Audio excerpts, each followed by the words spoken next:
भी मेरे वीडियोस को देख रहे हैं, तो इससे पहले मैंने वीडियो डाला था बैक्टीरिया को लेके, तो आई होप आप लोगों को अच्छा लगा होगा।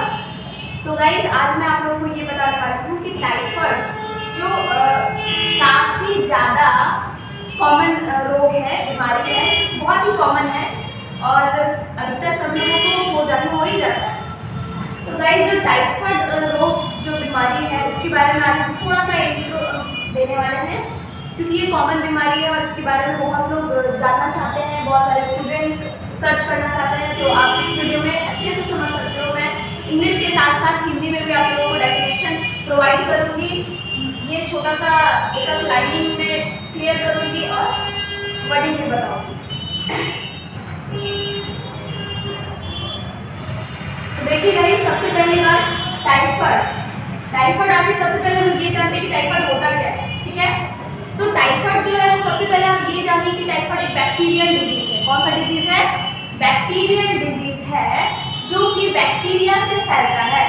हमारे शरीर में बैक्टीरिया के इंटर होने पे फैलता है, ठीक है। यहाँ तक क्लियर हो गया बात। अगर कोई भी पूछे आप लोगों से, अरे इधर आओ, बायोलॉजी के स्टूडेंट हो ना, या फिर कैजुअली कुछ भी पूछे, तो जानकारी होनी चाहिए कि आखिर टाइफाइड है क्या। बस कॉमनली आदमी जानता है कि टाइफाइड ये होता है, वो होता है, कि कोई बीमारी होता है, इसमें बुखार लग जाता है। तो आखिर ये करता क्या है? तो टाइफाइड एक बैक्टीरियल डिजीज है, जो कि जिसको मैंने लाइनिंग में शब्दों में लिख दिया है इंग्लिश में, और जिसको मैं ट्रांसलेट करके हिंदी में भी समझाऊंगी। क्लियर है बात? तो it is a bacterial disease. कैसा डिजीज है गाइस? बैक्टीरियल डिजीज है विच इज काउज्ड बाय, जो कि काउज होता है, जिसके कारण से होता है। किसके कारण से होता है? उस बैक्टीरिया का नाम है साल्मोनेला टाइफी। क्या नाम है? Salmonella typhi. तो भैया जी यही बैक्टीरिया है जिसके द्वारा टाइफाइड हमारे बॉडी में फैलता है। बात क्लियर हुआ? टाइफाइड हमारे बॉडी में साल्मोनेला टाइफी के द्वारा फैलता है। कितना बदमाश है ये, टाइफाइड रोग उत्पन्न करता है। चलिए आगे देखते हैं, यहाँ पर कोई प्रॉब्लम नहीं। दूसरा, भाई इसके इफेक्ट्स क्या क्या हैं, कि ये हमारे शरीर में जब एंटर करता है तो आखिर ये क्या इफेक्ट करता है, हमारे बॉडी में क्या दिखाता है। तो it affect our small intestine, छोटी आंत। जो लोग अभी पढ़ रहे होंगे 9, 10, 11, 12 में, वो लोग जानते होंगे कि छोटी आंत किसे बोलते हैं। तो टाइफाइड जिसको हो जाता है, ये भैया जी आगे टाइफाइड करते हैं हमारे बॉडी में। इसके इफेक्ट्स क्या हैं? It affect our small intestine, हमारी छोटी आंत में इफेक्ट करते हैं। ये बात क्लियर है? हमारी किसमें? छोटी आंत में इफेक्ट करते हैं। It affect our small intestine and then उसके बाद क्या करेगा? माइग्रेट करेगा to all parts of the body. कहाँ माइग्रेट करेगा? All parts of the body. First of all it affect our small intestine, हमारी छोटी आंत को सबसे पहले इफेक्ट करेगा, फिर धीरे धीरे माइग्रेट करेगा, दैट मींस स्प्रेड होगा, फैलेगा पूरे पार्ट्स ऑफ द बॉडी में।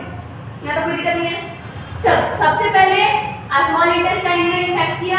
दूसरी बात, माइग्रेट हुआ कहाँ पे? All parts of the body में। थ्रू किसके सहायता, किसके माध्यम से? तो ब्लड के माध्यम से। किसके माध्यम से?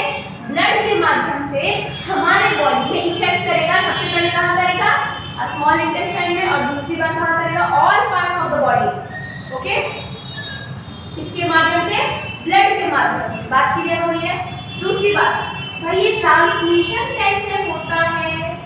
ट्रांसमिशन मतलब फैलता कैसे है? आखिर क्या करते हैं हम लोग? जो टाइफाइड रोग आ जाता है, ऐसे तो हम लोग नॉर्मल रह रहे हैं ना, पर आखिर ऐसा क्या करते हैं जो कि हमारे शरीर में साल्मोनेला टाइफी रोग जो है वो आ जाता है? क्या खाते हैं, क्या पीते हैं? आखिर ट्रांसमिशन कैसे होता है, कैसे फैलता है, कैसे आदान प्रदान होता है, उसके बारे में हम जानकारी लेंगे। Any problem? चलो, तो ट्रांसमिशन कैसे हो रहा है, सबसे पहले आप लोग इसका स्क्रीनशॉट ले लो जो चाहते हो कि एकदम, क्योंकि ये जो मैंने पॉइंट्स लिखवाए हैं ना दोस्तों, वो पॉइंट जो है ये इतना इजी है कि छोटे छोटे बच्चे लोग भी केवल पढ़ के समझ जाएंगे कि आखिर ये होता क्या है। ज़्यादा हार्ड वाला इंग्लिश भी नहीं है, बहुत इजी वाला इंग्लिश है, आप लोग देख के लिख के समझ सकते हैं। क्लियर है बात? चलो, तो ट्रांसमिशन कैसे हो रहा है? इट इज ट्रांसमिटेड, या तो इंटर करता है हमारे बॉडी में, ट्रांसमिट होता है, या तो इंटर करता है, सेम चीज है, इनटू द बॉडी, हमारे बॉडी में, through by contaminated food and water. Contaminated का मतलब होता है गाइस क्या होता है? दूषित मतलब गंदा, खराब, ठीक है, समझ रहे बात? बासी। तो घर पे अगर बासी खाना है या फिर रेस्टोरेंट जाते हो, होटल जाते हो, तो बासी खाना, सड़ा गला खाना, स्ट्रीट फूड वगैरह नहीं खाना। क्लियर है बात? ट्रांसमिशन कैसे हो रहा है? इट इज ट्रांसमिटेड और एंटर इनटू द बॉडी, हमारे बॉडी में एंटर कर रहा है बाई इसके द्वारा कॉन्टामिनेटेड, दैट मींस दूषित भोजन और दूषित पानी पीने के कारण। क्लियर है? अरे भाई इसको पढ़ो चाहे नहीं पढ़ो, अनपढ़ लोग भी ऐसे जानते हैं, ऐसे बहुत सारे लोग हैं जो अनएजुकेटेड है, वो लोग भी जानते हैं ये बात को कि गंदा पानी पीने से शरीर में रोग फैलता है, गंदा खाना खाने से शरीर में रोग फैलता है, ठीक है। तो टाइफाइड बीमारी जो है वो कॉन्टामिनेटेड फूड एंड वाटर से फैलती है। ये खाना खाने पे हमें साल्मोनेला टाइफी क्या करता है? इफेक्ट कर देता है और हमें बीमार कर देता है। क्लियर है बात? दूसरी बात, इसके सिम्टम्स देखेंगे थोड़े से स्टूडेंट्स। सिम्टम्स मतलब उसके क्या क्या लक्षण है। बीमारी आता है ना, कुछ लक्षण तो दिखाएगा अपना, बुखार आएगा, दिस होगा, दैट होगा, तो बहुत सारे लक्षण हम लोगों को देखने को मिलते हैं, यानी कि सिम्टम्स, दैट मीन्स लक्षण। ओके, क्लियर है बात? तो इसके लक्षण क्या है? किसके? टाइफाइड के लक्षण क्या है कि इसमें सस्टेन फीवर रहेगा। भाई याद रखना, ये बहुत मेन चीज है। टाइफाइड का सबसे बड़ा लक्षण, अगर किसी को घर में हो, रिलेटिव्स को हो, तो आपको इतनी जानकारी होनी चाहिए कि टाइफाइड जिसको होता है उसमें कौन सा सिम्टम सबसे पहले दिखाई देता है। ये सब सिम्टम्स तो बाद में दिखाई देंगे आपको, पर मेन सिम्टम्स आपको जानना बहुत जरूरी है कि इसके सिम्टम्स में सबसे पहला सस्टेन फीवर रहेगा। सस्टेन फीवर मतलब गतिहीन, जिसमें कोई गति नहीं रहेगा, एकदम सस्टेन रहेगा, एक ही जगह पे रहेगा, एक ही डिग्री में रहेगा। क्लियर है बात? सस्टेन फीवर रहेगा मतलब उतना ही फीवर रहेगा, कितना डिग्री से?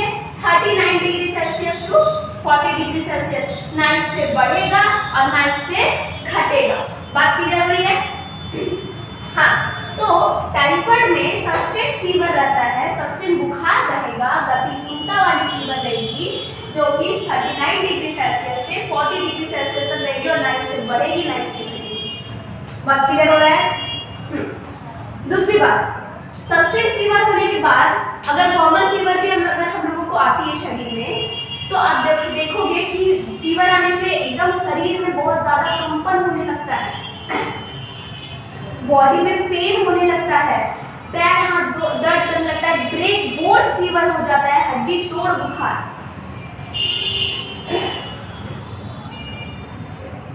वीकनेस, कमजोरी आ जाएगी आपकी बॉडी में। कमजोरी आपको तो पता है कॉमन फीवर में भी ऐसा ही होता है, जब हम लोग बुखार लग जाता है, ठंडा पानी या फिर बरसात में नहाने धोने से मतलब हो जाता है किसी तरीके से, तो वीकनेस तो फीवर में आ ही जाता है, कुछ करने का मन नहीं करेगा, खाने का मन नहीं करेगा, लगेगा I am going to out of control myself. Okay, तो सस्टेन फीवर की तो पहला नंबर हो गया। दूसरा नंबर में वीकनेस हो जाएगा और बॉडी में क्रैम्प्स होंगे, अकड़ेगा पूरा बॉडी, हमारा पूरा बॉडी लगेगा कि दर्द से छटपटाए, कंपन होना स्टार्ट हो जाएगा, लगेगा कि कुछ कर ही नहीं सकते। ओके, ये हो गया दूसरा। तीसरा में होगा कि जो तीसरा लेवल में जो होगा, आपको लास्ट स्टेज में जो प्रॉब्लम्स आएंगी दिखेंगी, वो होंगे इंस्टेस्टाइनल में परफोरेशन। परफोरेशन का मतलब होता है छिद्र होना। परफोरेशन मतलब क्या होता है? छिद्र होना आपके इंटेस्टाइन में। यहाँ कौन से इंटेस्टाइन की बात हुई है?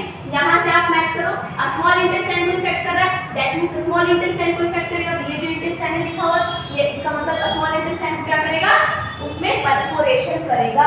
दैट मींस हमारा जो स्मॉल इंटेस्टाइन है उसमें परफोरेशन होना स्टार्ट हो जाएगा in the third stage of the typhoid. बात क्लियर है? जब आप पहला में भी इलाज नहीं करवाएं, दूसरा में भी इलाज नहीं करवाएं, तब तीसरा में जाके आपके इंटेस्टाइनल में क्या होगा? क्या होगा? इंटेस्टाइनल परफोरेशन होगा। बात क्लियर है? इंटेस्टाइनल परफोरेशन होगा इन, अभी मैंने बताया इन स्मॉल इंटेस्टाइन। बात यहीं पे खत्म हो गई। कहाँ पे? स्मॉल इंटेस्टाइन में परफोरेशन हो जाएगा। ठीक है, दूसरी बात, लास्ट पॉइंट में बताने जा रही हूँ, उसको ध्यान से सुनिए। समझिएगा कि टाइफाइड फीवर जो होता है, अगर किसी को घर में हो, किसी के पास हो या फिर किसी को हो जाए अगर, तो आप डॉक्टर के पास जाकर के इलाज कैसे करवाओगे? क्या बोलोगे कि टाइफाइड का इलाज करवाने आए हैं डॉक्टर साहब? नहीं, बोलना है कि डॉक्टर साहब हम लोग आए हैं विडाल टेस्ट करवाने। कौन सा टेस्ट करवाने? विडाल टेस्ट करवाने। This is very important question, exams में पूछे जाते हैं। जेट के एग्जाम में, बिहार बोर्ड में अक्सर, 12th के एग्जाम में तो खास करके ये क्वेश्चन जरूर रहेगा कि typhoid fever is confirmed by Widal test. Which test? Widal test. Which test? Widal test. Clear है बात? टाइफाइड टेस्ट करवाने को नहीं जाने का है बाबा, क्या चीज के लिए जाना है? विडाल टेस्ट के लिए जाना है। क्या करवाने के लिए? टाइफाइड का जांच करवाने के लिए। दैट मीन्स किसी के बॉडी में टाइफाइड है तो क्या बोलोगे कि हमको क्या करवाना है? टेस्ट करवाना है। कौन सा टेस्ट? Widal test. बात क्लियर है?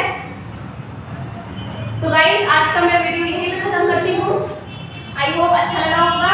तो टाइफाइड के बारे में अगर जानकारी अच्छी लगी होगी तो कमेंट में यस लिखें और मुझे प्रोत्साहन करें कि मैं इस तरीके का वीडियो और लाते रहूँ आप लोगों के लिए। कुछ बीमारी को लेके, कुछ जानकारी, वायरसेस वगैरह को लेके मैं बहुत सारी जानकारी आप लोगों को देना चाहती हूँ।